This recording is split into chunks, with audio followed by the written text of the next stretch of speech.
ఆంధ్ర తెలంగాణలో తక్కువ ఫీజులతో high quality results ఇస్తున్న ఏకైక సంస్థ తిరుమల్ ఐఏఎస్ ఇన్స్టిట్యూట్. మంచు ఫ్యామిలీ గొడవలో ట్విస్ట్ల మీద ట్విస్టులు చోటు చేసుకుంటున్నాయి. ఇటీవల తిరుపతిలో జరిగిన ఘటన మరొక ముందే మరో వివాదం తెరపైకి వచ్చింది.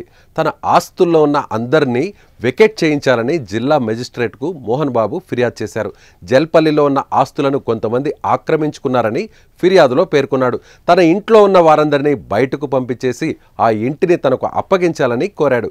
కాగా గత కొన్ని రోజుల నుంచి మోహన్ బాబు తిరుపతిలోనే ఉంటున్నాడు.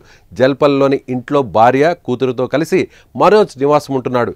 ఈ క్రమంలోనే సీనియర్ సిటిజన్ యాక్ట్ ప్రకారం తన ఆస్తులను స్వాధీనం చేసి ఇవ్వాలని మోహన్ బాబు కోరారు. పోలీసుల దగ్గర నుంచి మోహన్ బాబు ఆస్తులపై నివేదిక తీసుకున్న కలెక్టర్ జల్పల్లిలోని ఇంట్లో ఉంటున్న మనోజ్కు కూడా నోటీసులు ఇచ్చారు. మోహన్ బాబు ఫిర్యాదుతో మనోజ్ రంగారెడ్డి జిల్లా కలెక్టర్కు వెళ్లాడు. అదనపు కలెక్టర్ ప్రతిమా సింగ్ను కలిశారు.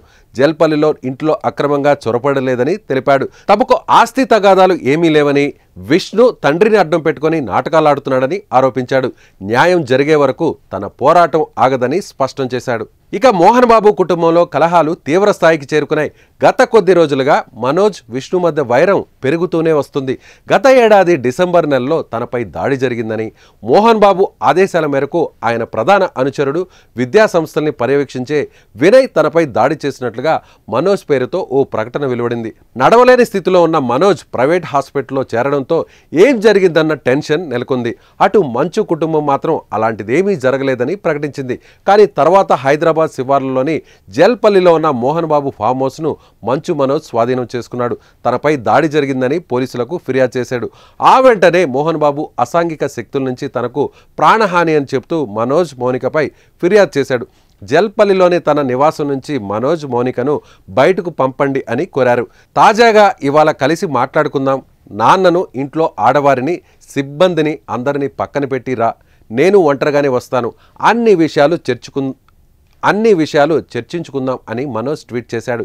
ఇంతలోనే మోహన్ బాబు మెజిస్ట్రేట్ను ఆశ్రయించడం, మనోజ్ కలెక్టరేట్కు వెళ్ళి న్యాయం కోసం పోరాడతాను అని చెప్పడం జరిగిపోయింది.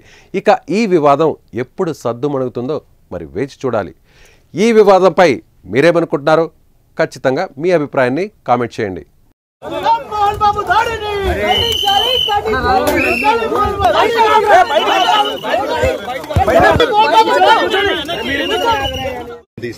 జల్పల్లి నివాసం మోహన్ బాబు గారి పేరుతోనే ఉంది. ఇది నా నాన్నగారిని ఎప్పుడు వ్యతిరేకించనండి. ఎందుకంటే ఇది కేవలం మా నాన్నగారిని ముందు తోసి అది వెనకాల నుంచి ఆడే నాటకం. ఎందుకంటే నేను అడుగుతున్నా, డైరెక్ట్ గా రండి మాట్లాడండి అని. ఎందుకంటే ఎంత చెప్తారా మాట్లాడని. మరి మోహన్ బాబు గారే వెకేట్ చేయాలని చెప్పి కలెక్టర్ ని ఆశ్రయించారు మిమ్మల్ని. అవునండి, అది ఎందువల్ల అయిందో కూడా నేను రిటర్న్ గా మీకు మళ్ళీ ఇస్తానండి.